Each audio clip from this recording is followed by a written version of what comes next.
है आपने UPSC level की तैयारी करने वाले बच्चों के लिए एक कमाल का जो है संस्थान चालू किया है।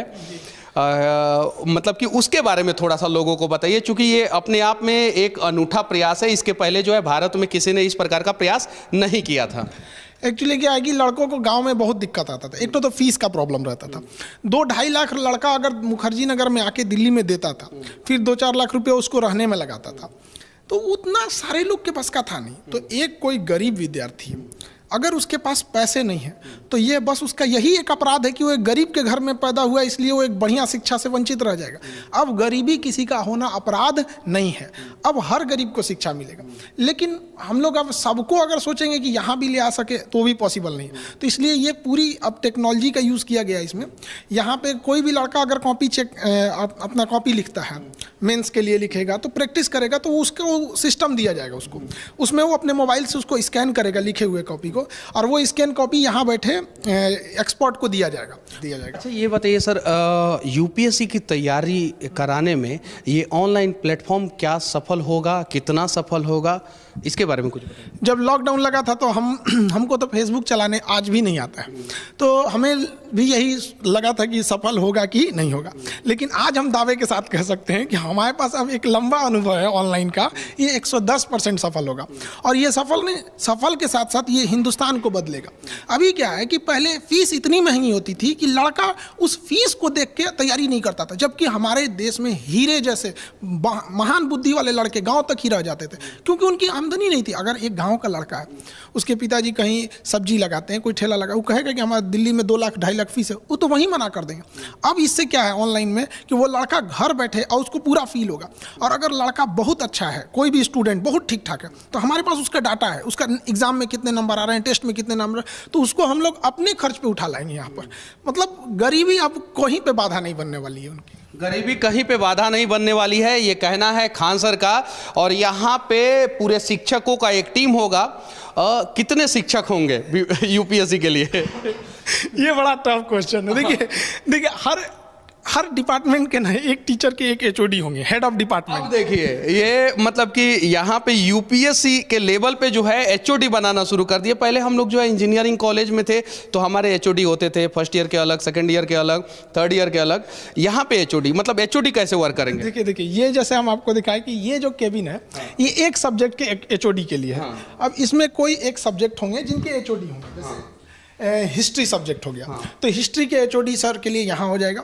उनके अंडर में पूरी डिपार्टमेंट बैठेगी। अब ये अपने अंडर में कितने सब्जेक्ट मैटर एक्सपर्ट को रखते हैं, कितने अपने अंडर टीचर्स को रखते हैं, ताकि वो लड़कों की कॉपी को भी बेहतरीन ढंग से जांच कर सकें, किसी को डाउट है तो क्लियर कर सकें। 2 लाख का जो कोर्स फी है वो आपके यहाँ कितने का रहेगा? 2-2.5 लाख तो यहाँ एवरेज पड़ जाता, हम लोग उसको कितना सप्रेस करें। देखिए हमारे यहाँ जो क्वालिटी दी जाएगी वो बेस्ट होगी। हम तो कहते हैं ना कि कुछ टीचर लोग कहते हैं सर हम भी जुड़ना चाहें, हम कहते देखिए गुड बेटर बेस्ट के लिए यहाँ पे नहीं जगह है, यहाँ यूनिक होना पड़ेगा तब जाके कोई इलाज होगा। तो बेस्ट क्वालिटी दिया जाएगा और सबसे अफोर्डेबल फीस में। हम लोग उसको बहुत कम कर रहे हैं, यही कुछ 8-9 हज़ार तक में हम लोग उसको ले आ देंगे एकदम बेस्ट। मतलब लड़कों को उससे बेस्ट हो ही नहीं सकता है। 8-9 और ये सारा जो है एचओडी लोगों का केबिन है, सबका अपना अपना वो डिपार्टमेंट है। और उनके लगभग अब कॉपी चेक करने के लिए तो आप नॉर्मल किसी को नहीं ना दे सकते हैं, तो उसमें लगभग 117 लोगों की टीम रहेगी। 117 लोग जो हैं वो टीचर रहेंगे। हाँ, अपने फील्ड के रहेंगे। अब कोई एक्सपर्ट है चेक करने के लिए, तो हर टीचर की अपनी एक वो होती है, स्पेसिफिकेशन होती है। हिंदुस्तान के इतिहास में किसी कोचिंग का शुरुआत जो है इस प्रकार से तो कभी नहीं हुआ था सर। देखिए अब आप भी वहीं से हैं जहाँ से हम लोग हैं, बिहार की तो जानबे करते हैं कि अगर हम ठान लिए हैं तो छोटे मोटे पहाड़ तोड़ने वाला सब है सर। जब ठान लिए हैं तो एकदम यूनिक करना है, मतलब एकदम ऐसा कभी सोचा ना। और गरीबों को लगेगा कि नहीं अब हमारे साथ ऐसा अन्याय नहीं होगा, उसके अंदर पहले मन में आ जाता है कि ये बड़ी संस्था हमारे लिए नहीं है। हम लोग के समय में ऐसी फैसिलिटी देने के लिए हम लोग के पास उतना था ही नहीं कि इतना फीस दे सके घर वाले। हम लोग अगर घर वालों से कह रहे थे कि आज भी लड़का गांव का अगर कहते 2 लाख फीस चाहिए तो घर वाला कह के पढ़ाई छोड़ देते, अब इतनी महंगी हो गई। तो एक्सपर्ट देना है और जब सोच लिए हैं तो एकदम यूनिक करना है। सिर्फ यूपीएससी या कुछ और भी? ऐसा नहीं है, ये आप हर चीज़ अंदर का पूछने लगते हैं। देखिए यूपीएससी ये जो एक पर्टिकुलर ये स्पेस है, तो ऐसे ऐसे हर स्टेट के लिए अलग अलग रहेंगे। जैसे एक एमपी पीसीएस का इसके ऊपर, बिहार पीसीएस का इसके ऊपर, तो अभी वो सारी चीज़ें पैरेलल चलते रह रही हैं। अब आप एक और सवाल सर, आपका जो एप्लीकेशन है उसके सर्वर पे इतना लोड जो है बार बार क्यों पड़ जाता है? यही हमको परेशान है। मेरा सर्वर, हम पता है लॉन्चिंग के साथ एक पूरी टीम बैठा हुए है कि सर्वर को बैलेंस करके रखना, क्योंकि एक चीज़ तो है कि पूरे भारत के लड़कों को इतना विश्वास है कि सर जो बैच ला रहे हैं इसमें फिर हमको इफ बट कुछ नहीं होगा। अगर वो ईमानदारी से वहाँ करेगा तो जीवन में 100% गारंटी कहते हैं कि वो सक्सेस होगा, जब तक वो खुद जाके कुल्हाड़ी पे पैर ना मारे।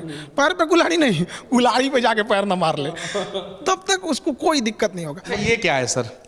यहाँ पे उनके लिए अलग अलग क्या डिसीजंस उनके लिए लेने होंगे। सारे टीचर्स एक साथ जब बैठेंगे तो उनकी मीटिंग्स होगी, किस तरह से अपनी अपनी रिपोर्ट देंगे। जैसे एचओडी हैं तो उनको लगेगा ना कि हाँ, हमने, मेरे पास 40% स्टूडेंट ऐसे थे जो एवरेज से भी नीचे थे। अब ये उनका काम है ना कि हम इस 40% को सबसे पहले तो एवरेज के ऊपर लाएं, तब ना सक्सेस दिलाएंगे। तो यहाँ बैठ के अपनी वो लोग डिस्कस करेंगे किस लड़के को क्या रखना चाहिए क्या नहीं, बाकी जितना चीज़ें होंगी यहीं पर स्ट्रेटजी उसकी बनाई जाएगी। पूरी स्ट्रेटजी जो है बच्चों के भविष्य को कैसे बनाया जाए वो यहाँ पे बनाया जाएगा। अच्छा, अभी कितने छात्र आपके साथ जुड़े हुए हैं? अभी तो बहुत ज़्यादा हो गए लोग, 52-53 लाख नहीं होते। तो डिजिटल एजुकेशन जो है बच्चों के भविष्य को किस प्रकार से बदल रहा है, इसके बारे में कुछ बताइए सर। पहले हम लोग के समय में क्या था, या डिजिटल जब नहीं था तब, तो अगर आपको किताबों में कोई चीज़ मिलेगा और नहीं तो जाके टीचर से मिलिए। तो टीचर से ना पहले मिलने की एक लिमिटेशंस होती थी। एक टीचर कितनी चीज़ों को बार बार आपको पर्सनल चीज़ों को तो समझाएगा, तो पूरे तरह से सारे लड़कों को तो समय नहीं दे पाएंगे। अभी क्या है, डिजिटल आ गया। अब गूगल से पूछ लीजिए, यूट्यूब से पूछ लीजिए। अगर कोई आपको स्टैटिक डाटा चाहिए 2 मिनट में गूगल दे देगा। आपको पूरी ब्रीफिंग चाहिए यूट्यूब पे मिल जाएगा यहाँ पे। तो वाकई देश को तो बदला है। दुनिया का सबसे बड़ा स्टडी चैनल जो है आपने कितने साल में बना दिया? जिस समय, जैसे लॉकडाउन, जिस दिन मोदी जी ने घोषणा किया था जनता कर्फ्यू का, उस दिन हम पहला मतलब डाले थे कोरोना को लेके। एक्चुअली हम 2019 में 8-9 वीडियो डाले थे।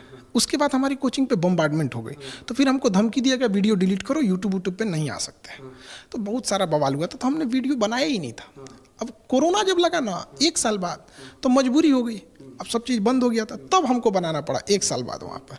तो धीरे धीरे धीरे कैसे आ गया। हमको बस एक ईमानदारी से पढ़ाना है, हमें भी नहीं पता था, सच बताते हमें भी नहीं पता था यहाँ तक आ जाएगा आदमी। तो कैसे कैसे लड़के जुड़ते गए, अब जिम्मेदारियाँ और बढ़ गई हैं। लगभग 2.5 साल में आप जो है दुनिया का सबसे बड़ा स्टडी वाला चैनल यूट्यूब पे बना लिया। कुछ हिंट्स जो है और किसी को दीजिएगा ताकि जो है और लोग भी आगे बढ़े? ईमानदारी से काम करना चाहिए, किसी को वो नहीं करना चाहिए। हर इंसान की अपनी अपनी होती है। जैसे क्या, कंगारू को देख के हाथी सोचेगा छलांग मारने के लिए, तूर लेगा पैर। और सबकी अपनी अपनी विशेषता होती है। खान सर को देख के कुछ लोग छलांग मारने का प्रयास करेंगे तो पैर तूर लेंगे, लेकिन अगर ईमानदारी से प्रयास करेंगे तो सबकी अपनी अपनी विशेषताएं होती है। हाँ, एक चीज तो है, प्रभाव तो पड़ता है। आज क्या है कि गांव का छोटा एक लड़का कम देख रहे थे, छोटा छोटा लड़का सब भी गांव में जाके सवाल पूछने लग रहा था, किससे प्रभावित था, आपसे प्रभावित था। तो कुछ ना कुछ ये तो लगता है कि नहीं, प्रभाव तो पड़ा है। बहुत सारे शिक्षक जो हैं आपसे प्रभावित होकर मतलब कि डिजिटल एजुकेशन अब दे रहे हैं। हाँ, खास करके हम यंग टीचरों को कहेंगे जो अभी अभी स्टार्टिंग में आ रहे हैं, कि आप यंग टीचर से कहेंगे कि एजुकेशन रोजगार के लिए मत सोचिए कि हाँ हम यहाँ जाके रोजगार करें। एजुकेशन है आपके ऊपर देश का भविष्य रहता है। तो अभी क्या है कि आपको ज़्यादा से ज़्यादा ज्ञान को संग्रहित कीजिए, उसको सोचिए किस तरह से हम डिलीवर कर सकते हैं कि अंतिम पीढ़ी तक के लड़कों को पहुंच सके। वो अब हम लोग क्या है कि अब हम लोग के बाद वाली जो जनरेशन आएगी एजुकेशन में, अब वो लोग आगे बढ़ेंगे। तो नए जनरेशन को भी अब सोचना चाहिए कि अब एजुकेशन सिस्टम चेंज हो रहा है, ज़्यादा से ज़्यादा टेक्नोलॉजी का यूज़ करना चाहिए।